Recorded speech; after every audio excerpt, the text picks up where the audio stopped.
السلام عليكم، ازيكم؟ عاملين ايه؟ لو انت لسه شاري ايباد جديد او حتى بتستخدم الايباد بتاعك ففي شويه اعدادات لازم تغيرها او على الاقل تبقى عارف انها موجوده، هتسهل عليك الدنيا كتير جدا وهتدعي لي بعد الفيديو. اول حاجه وهي في اعدادات الهوم سكرين عندك في السيتنجز، هتيجي تفتح السيتنجز من هنا وهتخش على الهوم سكرين اند اب لايبراري من هنا كده. بعد كده هتيجي عند الجزء بتاع الدوك. لو انت لسه شاري الايباد جديد فهتلاقي تلقائيا الاثنين دول معمولين اون. تعال اقول لك سريعا دول بيعملوا ايه وليه انا وقفتهم. اول حاجه عندنا وهي شو اب لايبراري ان دوك. الاب لايبراري دي اللي هي اللي على اليمين دي خالص، لو انت دوست عليها هيفتح لك الاب لايبراري. هي دي الاب لايبراري اللي فيها كل الابلكيشنز عندك على الايباد، بتتفتح عندك بالشكل دون زيها زي الكمبيوتر كده بالظبط. ودي ممكن وجودها يكون بيساعد بعض الناس بشكل كويس، ولكن انا بحب ان انا اقفلها. اي برنامج انا مش حاطه على الهوم سكرين او على الدوك من تحت هنا كده معناه ان انا مش بستخدم البرنامج ده كتير، وطالما انا مش بستخدمه كتير فمفيش داعي ان انا احطه عندي في الدوك تحت، وبالتالي هيزحم لي الدوك اللي هي اصلا فيها برامج كتير. والاب لايبراري دي اصلا انت تقدر تخش عليها عندك من الهوم سكرين بره. لو انت جيت على اليمين اخر صفحه على اليمين خالص هتظهر لك الاب لايبراري، فانا شايف ان مفيش داعي ان احنا نحطها في الدوك برضه. وتاني واحده وهي الشو سجستد اند ريسنت ابس ان دوك، ودي هي البرامج اللي انت فتحتها او استخدمتها قبل كده على الايباد، هتظهر لك على اليمين هنا خالص. البرامج اللي انت فتحتها مؤخرا ان هي تظهر لك في الدوك تحت هنا، انا شايف ان هي تتعمل اوف، لان البرامج دي انت اكيد حاططها في الدوك عندك او حاططها على الهوم سكرين، فانت اكيد بتفتحها كتير، فما فيش داعي ان هي تظهر لك كمان في الدوك تحت وتزحم الدنيا. فعلشان كده انا هعملها اوف. اول ما توصل الكيبورد بتاعت الايباد ففي شويه اعدادات لازم تكون عارفها، هتسهل عليك الدنيا. اول حاجه هتدخل على الجنرال، تخش على الجنرال هنا كده من الاعدادات من هنا، وبعد كده تنزل هتلاقي اختيار ظهر واسمه تراك باد. الشكل دون هتخش عليه اوبشن التراك باد دون هيظهر لك على طول اول ما تيجي توصل الكيبورد. اول حاجه لازم تغيرها وهي سرعه التراكنج سبيد.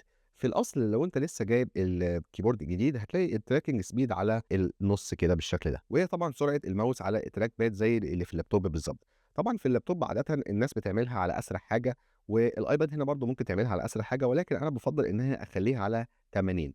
وده لسبب لان شاشه الايباد هي اصغر من شاشه اكيد اللابتوب، فالماوس لو سريع جدا هيبقى التعامل معاه مش برضو دقيق زي ما يكون على طبعا الكمبيوتر.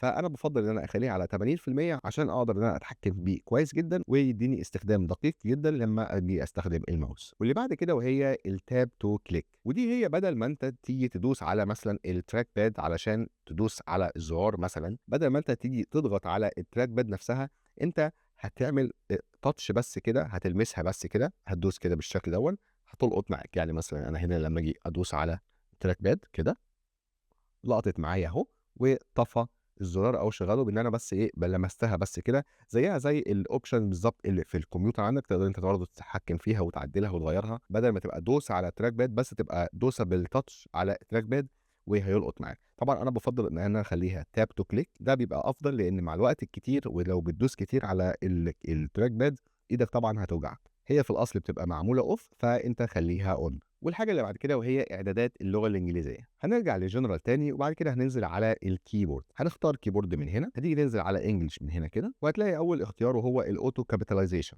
دي في الاصل هتلاقيها معموله اون، ودي بكل بساطه انت مثلا لما تيجي تكتب انجليزي زي كده هو في العادي هيخلي لك اول حرف من الكلمه كابيتال اوتوماتيك، بس احيانا وانت بتكتب بالكيبورد انت مش عايز كل حرف من اول كلمه يكون كابيتال، انت عاوز يبقى سمول وانت اللي تخليه كابيتال بنفسك. زي كده مثلا انا مثلا عايز اكتب الكلمه ابل، فهو هيكتبها لي طبعا ايه سمول زي كده عشان انا اعملها اوف.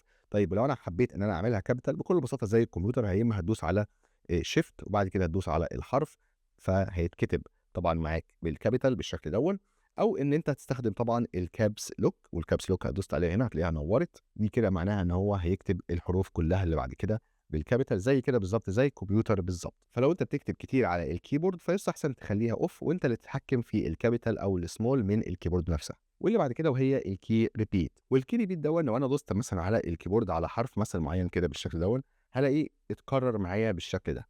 زي ما انتم شايفين كده انا بدايس السرعه اللي هو بيكرر بيها الحرف اللي انا دايس عليه اقدر اتحكم فيها. اول حاجه ان انا هروح على الاكسسبيليتي من هنا كده، وبعد كده هنزل تحت الاكسسوارز واختار الكيبورد اند تايبنج من هنا، وهنزل عند الكي ريبيت وادوس عليها. هي معموله في الاصل اون، ولكن هتلاقي السرعه بتاعه الكتابه هي معموله في الاصل هنا بوينت 10 وتحت بوينت 40، دي السرعه الاصليه بتاعه الكيبورد عندك متسجله كده اصلا.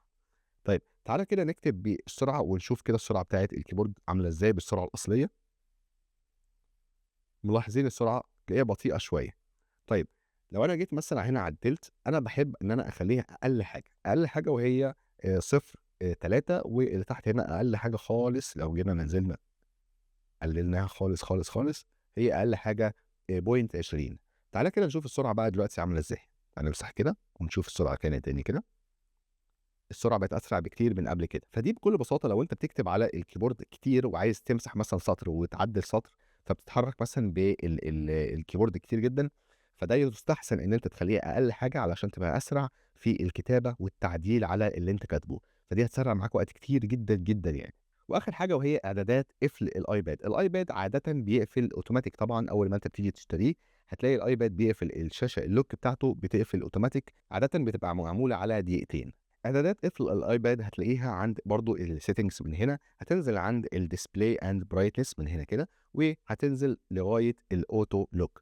الauto lock لو دوسنا عليها هنا هو في الأصل معمولة دقيقتين بس. ده طبعًا يعني برضه مش منطقي لإن أحيانًا أنا برضه باستخدم الأيباد إن أنا باكتب حاجات وبعد كده باشوف الكمبيوتر باعمل عليه حاجة وبعد كده بارجع أكتب على الأيباد تاني فبيكون قفل، فباضطر إن أنا أفتحه سواء بالبصمة مثلًا إن أنا أو أكتب مثلًا الpass code بتاعته، فده بياخد معايا وقت بيبقى رخمة شوية وأنا عايز أكتب حاجة بسرعة، فما بتبقاش أحسن حاجة. فأنا بافضّل يعني أنا برضه باعملها على never ما اخلّيهوش يقفل خالص، وأنا لو عُزت إن أنا أقفله سواء إن أنا هاقفل الcover بتاعه أو إن أنا أقفله بنفسي على إيدي. فدي كانت شوية نصايح للأيباد. الإعدادات ديًّا أنتم لازم تغيّروها أو على الأقل تكون عارفها، جرّبوها واللي عنده أي استفسار يكتب لي في الcomments وهارُد عليه إن شاء الله في أسرع وقت. أشوفكم في الفيديو الجاي بإذن الله. سلام عليكم.